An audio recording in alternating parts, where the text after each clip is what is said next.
Hey guys, JT here with a quick video.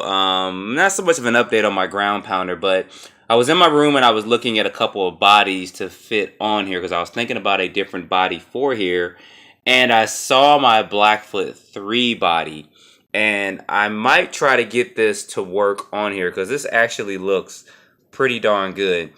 To me, in my opinion. Some people, it's kind of a either you like it or you don't like it kind of look. This would look even better once I get those Clodbuster tires and wheels on here that extend out more, and it's going to give it more of that monster truck look. But that's going to run me probably over $100 for the tires and wheels and probably some adapters for it. And then I'll have to modify this as well. But to get this to work, you see the body's really not on here. I actually had to take the guy out of here because the figurine that goes in here, let's see if I can get this light going real quick, is actually placed right here. So this body wouldn't fit on there if you actually had a man in here. So I'd also have to take out the body mounts, which are mounted here and here.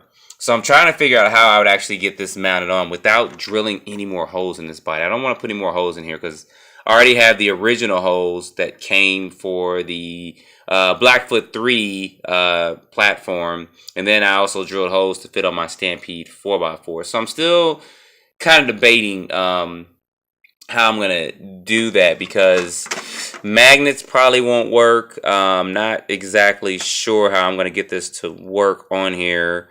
I can try to jimmy rig some body mounts to try to mount here or even on these two right here. I'm not 100% sure. So if you guys have any thoughts, put them down below and let me know. That'd be much appreciated. And I guess I'll give a first impressions of this ground pounder. I've run it a couple times and I've liked it so far. I did have to do some adjustments to it.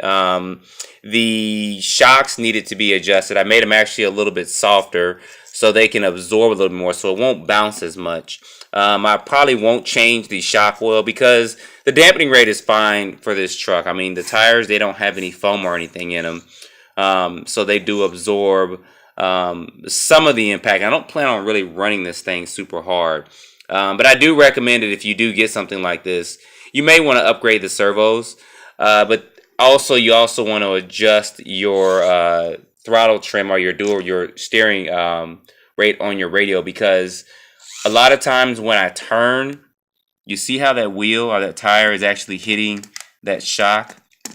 So I had to actually do some adjustments so that it wouldn't turn as much when I'm making a sharp turn stuff with it. Because what happens is when I start turning, this hits, and then of course the bottom part of this shock guard comes off as well. So I had to make some small adjustments for that, and I have been running this on 2 and 3S. Yes, this ESC is 3S capable, so that is a plus. But there is one thing that is a weak point on these ground pounders, and that's going to be this drive shaft, especially the rear one. It is going to break. As you see there, it's kind of twisted. Hopefully that'll focus in some. Focus in. There we go.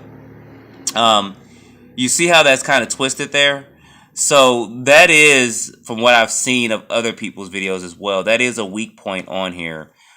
Is that, and then I've heard people breaking like dog bones in this piece right here. They must have really been bashing this thing to break that. And some people just said they jumped it once and broke it. So I guess it's to each his own and how they use it. But for me, I've run this truck on and off road, and this actually broke or actually just popped out running off road on 3S stock out the box. So that was to be questionable right there. And then you see, to get up in there to get that off, it's a very, very, very, very, very thin flathead. It's not like it's a Phillips or a Hex or anything. So that's going to be interesting because I don't have anything that small, and they don't give you any tools to work with that either, which is kind of frustrating. And to speak about tools, the 4-way wrench they give you is not going to work with this at all, period. Just let you know. That may work. I'm trying to think of where else there may be bolts on this truck. It may work down here with these or something, but it's definitely not going to work for the tires and wheels. So don't expect to use that on here. With that, I've kept the banana connector. I just made an adapter for it right now, but I've enjoyed the truck so far. My first runs with it, so plan on doing some more modifications and stuff to it as well as time progresses on. But other than those little minor things, the truck's been fine. I mean, I've enjoyed running it. The times that I've run it, I really enjoy being able to switch between front wheel drive, rear wheel drive, and four wheel steering, and then also doing what they call either the moon slide or the crab walk with it, because it is a good show off thing. I mean, I don't want this thing to be super fast. I think on 3S, stock out the box, it's fine. I mean, it's going to go probably every bit of 30 miles per hour, but as this thing is set up here, that's fine for it. But anyway, that was more or less a video about this body, and I guess a quick update too on this truck as well. So yeah, I really am starting to like that look. And when I get those tires and wheels, that's really going to look good. So anyway, guys, as always, don't forget to like or dislike. Subscribe if you have not. And as always, stay tuned for more videos. Thanks, guys, for watching.